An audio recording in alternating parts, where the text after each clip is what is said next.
ನಿನ್ನನ್ನು ಪ್ರೀತಿಸದಿರಲಾಗಲಿಲ್ಲ ನನಗೆ. ಸಂಚಿಕೆ 17. ತನ್ನ ರೂಮಿಗೆ ಹೋಗಿ ಫ್ರೆಶ್ ಆಗಿ ನಿವಿಯ ರೂಮಿಗೆ ಹೋಗ್ತಾಳೆ ಶಿವಿ. ಮೂವರು ಪುಟ್ಟ ಮಕ್ಕಳ ಥರ ನಿದ್ದೆ ಮಾಡುವುದನ್ನು ನೋಡಿ ಅವಳಿಗೆ ಬಾಲ್ಯದ ನೆನಪುಗಳು ಕಣ್ಣ ಮುಂದೆ ಬಂದ ಹಾಗೆ ಆಗುತ್ತದೆ. ಚಿಕ್ಕಂದಿನಿಂದಲೂ ಹೀಗೆ ಮೂವರು ಅಕ್ಕಂದಿರ ಜೊತೆಗೆ ಅವರ ಮುದ್ದು ತಂಗಿಯಾಗಿ ಬೆಳೆದವಳು ಅವಳು. ಆಟ ಪಾಠ ಊಟ ಎಲ್ಲ ಅವರ ಜೊತೆಗೆ. ಎಲ್ಲ ನಿನ್ನೆ ಮೊನ್ನೆ ನಡೆದ ಹಾಗೆ ಭಾಸವಾಯಿತವಳಿಗೆ. ಬಾಲ್ಯದ ದಿನಗಳು ಹಾಗೆ ಅಲ್ವಾ, ಎಷ್ಟೋ ಸಾರಿ ಅನಿಸುವುದು ಆ ದಿನಗಳು ಮತ್ತೊಮ್ಮೆ ಮರಳಿ ಬರಬಾರದೆ ಎಂದು. ಮಳೆಗಾಲದಲ್ಲಿ ಕಾಗದದ ದೋಣಿ ಮಾಡಿ ಹರಿಯುವ ನೀರಿಗೆ ಬಿಡುವುದು, ತುಂತುರು ಮಳೆಯಲ್ಲಿ ನೆನೆಯುವುದು, ಅಮ್ಮನ ಬೈಗುಳ, ಜೊತೆಗೆ ಜ್ವರ ಬಂದರೆ ಅವಳ ಕಾಳಜಿ, ಮಣ್ಣಿನಲ್ಲಿ ಆಟ ಆಡಿ ಬಟ್ಟೆಯೆಲ್ಲ ಕೊಳೆ ಮಾಡುವುದು, ಒಡ ಹುಟ್ಟಿದವರ ಜೊತೆಗೆ ಜಗಳ ಮಾಡಿ ನಾನೇನು ಮಾಡಿಲ್ಲ ಅಂತ ಇರುವುದು, ಆಮೇಲೆ ಅಪ್ಪ ಅಮ್ಮ ಅವರಿಗೆ ಬೈಯುವುದು, ಬೇಕಾಗಿದ್ದು ಸಿಗದೆ ಹೋದಾಗ ಹಠ ಮಾಡಿ ಪಡೆದುಕೊಳ್ಳುವುದು, Tom and Jerry cartoon, TV ರಿಮೋಟ್ಗೋಸ್ಕರ ಜಗಳ ಮಾಡುವುದು, ಯಾವುದೇ ಆತಂಕವಿಲ್ಲದೆ ಸಂತೋಷ ಹಾಗೂ ನೆಮ್ಮದಿಯಿಂದ ಸಮೃದ್ಧಿ ಹೊಂದಿದ ಜೀವನ ನಮ್ಮ ಬಾಲ್ಯದ ಜೀವನ.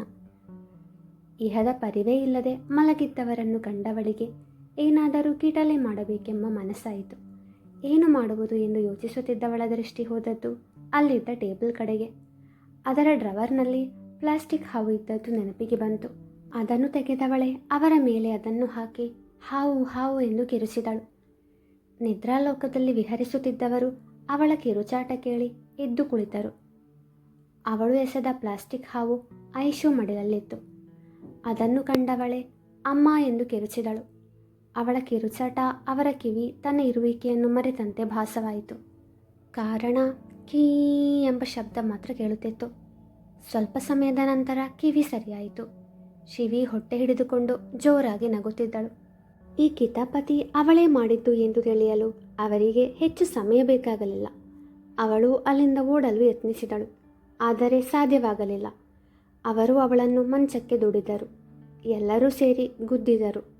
ನಾಲ್ವರು ಸುಸ್ತಾಗಿ ಮುಖ ನೋಡಿ ನಕ್ಕರು. ಮೀರುದಿ, I miss you to my dear Dora. ದಿ, ನಿನಗೀಗಲೂ ನೆನಪಿದೆಯಾ ಆ ಹೆಸರು? ಹ್ಞೂ, ನಿನಗೆ ಡೋರಾ ಇಷ್ಟ ಅಂತ ನಾನೇ ತಾನೇ ನಿನಗೆ ಆ ನಾಮಕರಣ ಮಾಡಿದ್ದು. ಅವರ ಸಂಭಾಷಣೆ ಕೇಳಿ ಮೀರು ಮೊದಲಿನಂತೆ ಆಗಿದ್ದು ಕಂಡು ನಿವಿಗೆ ತುಸು ನೆಮ್ಮದಿ ಅನಿಸಿತು. ಕೃಷ್ಣ, ಮೀರು ಯಾವಾಗಲೂ ಹೀಗೆ ನಗ್ನಗ್ತಾ ತರಲೆ ಮಾಡ್ತಾ ಖುಷಿಯಾಗಿರಲಿ ಎಂದು ಮನಸ್ಸಲ್ಲೇ ಅಪ್ಲಿಕೇಶನ್ ಹಾಕಿದಳು. ಶಿವಿ ಐಶು ಕಡೆಗೆ ನೋಡಿ, ಐಸ್ ಲೇಡಿ, ನೀನು ನಮ್ಮನೆ ದಾರಿ ಮರೆತು ಹೋಗಿದ್ಯಾ ಅಂದ್ಕೊಂಡಿದ್ದೆ, ಇವತ್ತಾದರೂ ಬಂದ್ಯಲ್ಲ ಎಂದು ಹೇಳುತ್ತಿರುವಾಗ ಐಶು ಕಡೆಯಿಂದ ಯಾವ ಪ್ರತಿಕ್ರಿಯೆ ಬಾರದಿರುವುದನ್ನು ಕಂಡು ಅವಳ ಭುಜ ಹಿಡಿದು ಅಲ್ಲಾಡಿಸುತ್ತಾಳೆ. ಪಾಪ ಐಶು ಆಗಲೇ ಕನಸಿನಲ್ಲಿ ಹುಡುಗನ ಜೊತೆ ಡ್ಯುಯೆಟ್ ಹಾಡ್ತಿದ್ಲು. ಶಿವಿ ಭುಜ ಅಲ್ಲಾಡಿಸಿದಾಗ ವಾಸ್ತವಕ್ಕೆ ಬಂದು, ಏನಂದೆ? ಹಲೋ ಮೇಡಮ್, ಅಂದರೆ ಮೊದಲಿನಿಂದಾನೇ ರೀಟೆಲಿಕಾಸ್ಟ್ ಮಾಡಬೇಕಾ? ಎಲ್ಲಿ ಕಳೆದು ಹೋಗಿದ್ದೆ ನೀನು? ಅದು ಸರಿ, ನಿನ್ನ ಕೆನ್ನೆ ಯಾಕೆ ಕಾಶ್ಮೀರಿ ಆ್ಯಪಲ್ ಥರ ಆಗಿದೆ? ಹಾಗೇನೂ ಇಲ್ವಲ್ಲ. ಶಿವಿ, ಇವತ್ತು ಬೆಳಗ್ಗೆಯಿಂದ ನೋಡ್ತಾ ಇದ್ದೀನಿ, ತಲೆಯಲ್ಲಿರೋ ಸ್ಕ್ರೂ ಎಲ್ಲ ಬಿದ್ದು ಹೋಗಿದೆ ಅನ್ನಿಸ್ತಿದೆ. ಯಾಕೋ ಮೈಸೂರಿಗೆ ವಾಪಸ್ ಹೋಗೋ ಲಕ್ಷಣಗಳು ಕಾಣಿಸ್ತಿವೆ ಎಂದು ನಿವಿ ಹೇಳಿದಾಗ ಶಿವಿ, ಹೇ ಐಸ್ ಲೇಡಿ, ನಿಜ ಹೇಳೆ, ನನ್ನ ಭಾವ ಸಿಕ್ಕಿದ್ರಾ ಎಂದು ಹೇಳಿದಾಗ ಸದಾನಂದರವರು ಹಾಗೂ ಶಾಂತಿಯವರು ರೂಮಿಗೆ ಬಂದರು. ಯಾರ ಭಾವ ಪುಟ್ಟ? ಅಪ್ಪ, ಅದು ಅಂಕಲ್, ಅದು ಭಾವ ಅಲ್ಲ, ಭಾವ.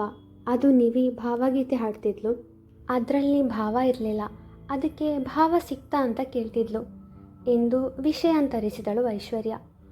ಆಗ ಸದಾನಂದರವರು, ಭಾವ ಇಲ್ಲದೆ ಭಾವಗೀತೆ ಹಾಡಿದ್ರೆ ಅದು ಅಪೂರ್ಣವಾಗುತ್ತೆ ಪುಟ್ಟ ಎಂದು ಹೇಳಿ ಮೀರಾಳ ಕಡೆಗೆ ನೋಡಿ, ಮಗಳೇ, ಇವಾಗ ಹೇಗೆ ಅನ್ನಿಸ್ತಿದೆ? ಅಂಕಲ್, ಇವಾಗ ಏನೋ ಹೊಸತನ ಫೀಲ್ ಆಗ್ತಿದೆ, ಐ ಆಮ್ ಓಕೆ ಅಂಕಲ್. ಆಗ ಶಾಂತಿಯವರು, ಇವರು ನನ್ನ ಗಂಡ ಕಣಮ್ಮ, ನೀನು ನನ್ನ ಅಮ್ಮ ಅಂದು ಇವರನ್ನು ಅಂಕಲ್ ಅಂದರೆ ಹೇಗೆ? ಅವರ ಮಾತಿಗೆ ಎಲ್ಲರೂ ನಗ್ತಾರೆ. ನಂತರ ಮೀರಾ, ಸಾರಿ ಮಾ, ಸಾರಿ ಅಪ್ಪ, ನೀವು ಹೇಗಿದ್ದೀರಾ? ನಾನು ಚೆನ್ನಾಗಿದ್ದೀನಿ ಪುಟ್ಟ. ಮನೆಯಲ್ಲಿಬ್ಬರು ಮಹಾಲಕ್ಷ್ಮಿಯರಿರುವಾಗ ನಾನು ಆರಾಮಾಗಿರ್ತೀನಿ ಅಲ್ವಾ ಪುಟ್ಟ? ಈಗ ನೀನು ಸೇರಿ ನಮ್ಮ ಮನೆಗೆ 3 ಮಹಾಲಕ್ಷ್ಮಿಯರು. ಮೊದಲಿಗಿಂತ ಇನ್ನೂ ಚೆನ್ನಾಗಿರ್ತೀನಿ, ನೋಡ್ತಿರು. ಅಷ್ಟರಲ್ಲಿ ಲಕ್ಷ್ಮಿಯವರು ಅಲ್ಲಿಗೆ ಬಂದು, ಏನು ಅದು, ಲಕ್ಷ್ಮಿ ಅಂತ ಹೆಸರು ಹೇಳಿ ಕರಿತಾ ಇದೆಯಾ? ಅಮ್ಮ ಅನ್ನೋದು ಮರೆತು ಬಿಟ್ಯಾ? ಅಯ್ಯೋ ಅಮ್ಮ, ನಾನು ನಿನ್ನ ಹೆಸರು ಹೇಳಲಿಲ್ಲ, ಆ ದೇವರ ಹೆಸರು ಹೇಳಿತು.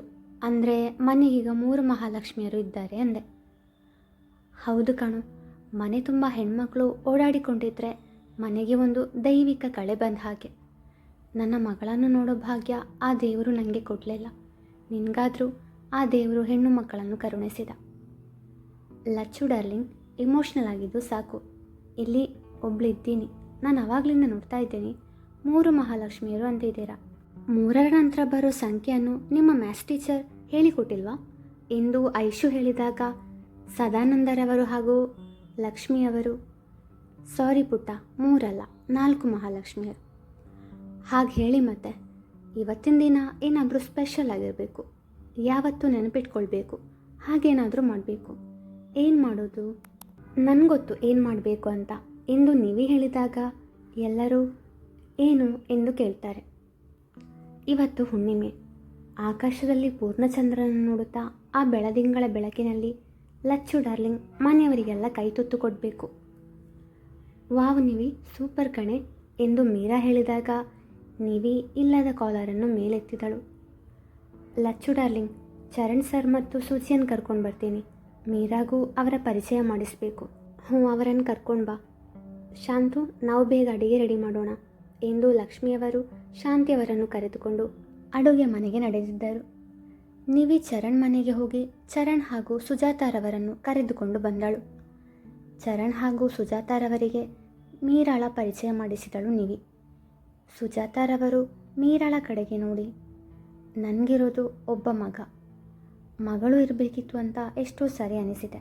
ನಿನ್ನನ್ನು ನನ್ನ ಮಗಳಾಗಿ ಸ್ವೀಕರಿಸ್ತೀನಿ ಪುಟ್ಟ, ನೀನು ನನ್ನನ್ನು ಅಮ್ಮ ಅಂತೀಯಾ ಎಂದು ಭಾವುಕರಾಗಿ ಕೇಳಿದಾಗ ಅವಳಿಗೆ ಇಲ್ಲ ಅನ್ನಲಾಗಲಿಲ್ಲ. ಅಮ್ಮ ಎಂದು ಅವರನ್ನು ಅಪ್ಪಿಕೊಂಡು ಅತ್ತಳು. ಪುಟ್ಟ, ಅಳ್ಬೇಡ, ನೋಡು ನಾನು ನಿನ್ನ ಅಣ್ಣ, ನಾನು ಹೇಳ್ತಿದ್ದೀನಲ್ವಾ, ಅಳ್ಬೇಡ ಪ್ಲೀಸ್ ಎಂದನು ಚರಣ್. ಅಣ್ಣ, ಇದು ಆನಂದ ಬಾಷ್ಪ ಕಣು. ಜೀವನದಲ್ಲಿ ಎಲ್ಲವನ್ನೂ ಕಳೆದುಕೊಂಡ ನನಗೆ ಆ ದೇವರು ಈಗ ಒಂದು ಹೊಸ ಜೀವನ ಕೊಟ್ಟಿದ್ದಾನೆ. ಒಂದು ಒಳ್ಳೆ ಕುಟುಂಬ, ಗೆಳತಿ, ತಂಗಿ, ಅಪ್ಪ, ಅಜ್ಜಿ, 2 ಅಮ್ಮಂದಿರು, ಒಬ್ಬ ಅಣ್ಣ, ಇನ್ನೇನು ಬೇಕು ನನಗೆ? ಯಾವುದೋ ಜನ್ಮದಲ್ಲಿ ಏನೋ ಪುಣ್ಯ ಮಾಡಿದೆ ಅನಿಸುತ್ತೆ, ಅದಕ್ಕೆ ನೀವೆಲ್ಲ ನಂಗೆ ಸಿಕ್ಕಿದ್ದು. ಪುಟ್ಟ, ಇಮೋಷ್ನಲ್ ಡೈಲಾಗ್ ಬೇಡ ಕಣೋ, ಅಮ್ಮಂದು ಕೇಳಿ ಕೇಳಿ ಸಾಕಾಗಿದೆ ಎಂದಾಗ ಸುಜಾತಾರವರು ಚರಣ್ನ ಕಿವಿಡಿದರು. ಅಮ್ಮ ಸಾಕು ಬಿಡಮ್ಮ, ನೋವು. ಆಗ ಶಿವನ್ಯ, ನಿಮ್ಮ ಇಮೋಷ್ನಲ್ ಕಾರ್ಯಕ್ರಮ ಕೊನೆಗೊಂಡಿದ್ರೆ ಎಲ್ಲರೂ ಟೆರೆಸ್ ಮೇಲೆ ಬಂದು ಲಕ್ಷ್ಮೀ ದೇವಿಯವರ ಕೈ ತುತ್ತು ಸ್ವೀಕರಿಸಬೇಕಾಗಿ ವಿನಂತಿ ಎಂದು ನಾಟಕೀಯವಾಗಿ ನುಡಿದಳು. ಆಗ ಎಲ್ಲರೂ ನಕ್ಕು ಟೆರೆಸ್ ಮೇಲೆ ಹೋದರು. ಅಲ್ಲಿ ಬೆಳದಿಂಗಳ ರಾತ್ರಿಯಲ್ಲಿ ಎಲ್ಲರೂ ಲಕ್ಷ್ಮೀ ದೇವಿಯವರ ಕೈಯಿಂದ ಕೈ ತುತ್ತು ತಿಂದರು. ಆಗ ನಿವಿ, ಲಚ್ಚು ಡಾರ್ಲಿಂಗ್, ಈ ಚಂದ್ರ ಯಾವಾಗಲೂ ಹೀಗೆ ಇದ್ದರೆ ಎಷ್ಟು ಚಂದ ಅಲ್ವಾ, ಯಾವಾಗಲೂ ಹುಣ್ಣಿಮೆ ಇರಬೇಕು ಅನಿಸುತ್ತೆ ಎಂದಾಗ ಲಕ್ಷ್ಮಿಯವರು, ಪುಟ್ಟ, ತುಂಬ ವರ್ಷಗಳ ಹಿಂದೆ, ಅಂದರೆ ಯುಗಗಳ ಹಿಂದೆ ಚಂದ್ರ ಹಾಗೇ ಇದ್ದ. ಹಿಂದೆ ನಮ್ಮ ಅಜ್ಜಿ ನಮಗೆ ಆ ಕತೆ ಹೇಳಿದರು. ಚಂದ್ರನಿಗೆ ದಕ್ಷನ 27 ಪುತ್ರಿಯರೊಂದಿಗೆ ವಿವಾಹವಾಗಿತ್ತು. ನಮ್ಮ ಹಿಂದೂ ಪಂಚಾಂಗದಲ್ಲಿ ಬರುವ ನಕ್ಷತ್ರಗಳೇ ಆ ದಕ್ಷನ ಪುತ್ರಿಯರು. ಚಂದ್ರ ತನ್ನ ಎಲ್ಲ ಹೆಂಡತಿಯರನ್ನು ಸಮಾನವಾಗಿ ಕಾಣಲಿಲ್ಲ. ರೋಹಿಣಿಯನ್ನು ಹೆಚ್ಚು ಪ್ರೀತಿ ಮಾಡ್ತಿದ್ದ.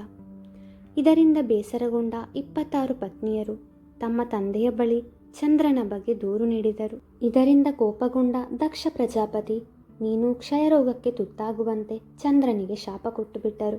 ಕಾಲ ಕಳೆದಂತೆ ದಕ್ಷನ ಶಾಪದಂತೆ ಚಂದ್ರದೇವನ ಆರೋಗ್ಯ ಹದಗೆಡುತ್ತಾ ಬಂತು.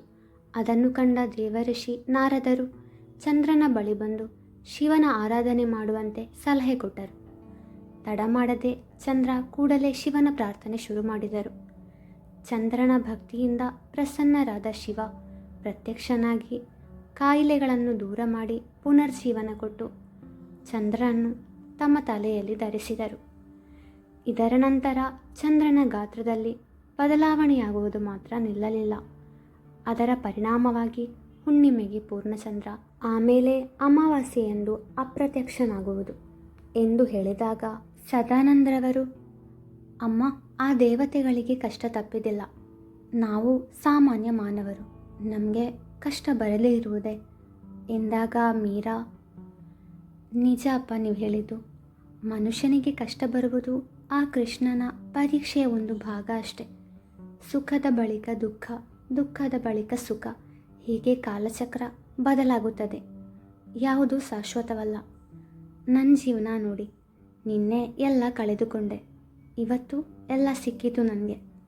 ಎಲ್ಲ ತಿಳಿದರೂ ಕೆಲವೊಮ್ಮೆ ಮನಸ್ಸು ಹತೋಟಿಗೆ ಬರುವುದಿಲ್ಲ, ಕೆಲವು ವಿಷಯಗಳು ಅರಗಿಸಿಕೊಳ್ಳಲು ಆಗುವುದಿಲ್ಲ ಎಂದು ಹೇಳಿ ಮುಗಿಸುವಷ್ಟರಲ್ಲಿ ಅವಳ ಕಣ್ಣಾಲಿಗಳು ತುಂಬಿ ಬಂದವು.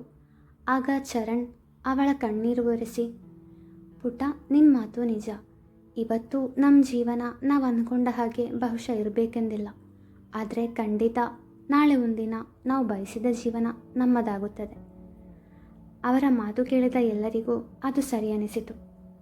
ಶಿವಿಗೆ ಅವಳ ಚರು ಮೇಲಿನ ಪ್ರೀತಿ ಇನ್ನೂ ಹೆಚ್ಚಾಯಿತು, ಆದರೆ ಯಾರ ಮುಂದೆಯೂ ತೋರೆಗೊಡಲಿಲ್ಲ. ಆ ದಿನದ ಸವಿನೆನಪಿಗೆ ಮೊಬೈಲ್ ಸಾಕ್ಷಿಯಾಯಿತು. ಎಲ್ಲರ ಸೆಲ್ಫಿಯನ್ನು ಮೊಬೈಲ್ ತನ್ನಲ್ಲಿ ಭದ್ರವಾಗಿರಿಸಿತು. ಆಮೇಲೆ ಸದಾನಂದರವರು ಮೀರಾ ಕಡೆಗೆ ನೋಡಿ, ಪುಟ್ಟ, ನಿನ್ನ PU ಸರ್ಟಿಫಿಕೇಟ್ ನಮ್ಮ ಹತ್ರ ಇದೆ, ಮುಂದೆ ಏನು ಓದಬೇಕು ಅಂತ ಇದೆಯಾ? ಅಪ್ಪ, ನಾನು BSc ಮಾಡ್ತೀನಿ. ಸರಿ ಪುಟ್ಟ, ನಿನ್ನ ಇಷ್ಟದಂತೆ ಆಗಲಿ ಎಂದವರು ಚರಣ್ನ ಕಡೆಗೆ ನೋಡಿ, ಚರು, ನಿನ್ನ ತಂಗಿಗೆ ಯಾವ ಕಾಲೇಜು ಒಳ್ಳೆಯದು ಅಂತ ಸ್ವಲ್ಪ ವಿಚಾರಿಸಿ ತಿಳಿಸಪ್ಪ. ಸರಿ ಮಾವ ಎಂದ ಚರಣ್. ತದನಂತರ ಎಲ್ಲರೂ ಸುಖನಿದ್ರೆಗೆ ಜಾರಿದರು. ಮೈಸೂರಿನ ಕೃಷ್ಣಾಪುರ ಎಂಬ ಹಳ್ಳಿ. ಯಾರಾದರೂ ಒಂದು ಕ್ಷಣ ಮೈ ಮರೆತು ನಿಲ್ಲುವಂತಹ ಸೊಬಗು ಅಲ್ಲಿನ ಪರಿಸರಕ್ಕೆ. ಹಳ್ಳಿಯಿಂದ ಸುಮಾರು 4 ಕಿಲೋಮೀಟರ್ ದೂರದಲ್ಲಿ ಒಂದು ಸುಂದರವಾದ ಹೂದೋಟ. ಅಲ್ಲಿಂದಾಚೆಗೆ ಒಂದು ಪುಟ್ಟ ಮನೆ.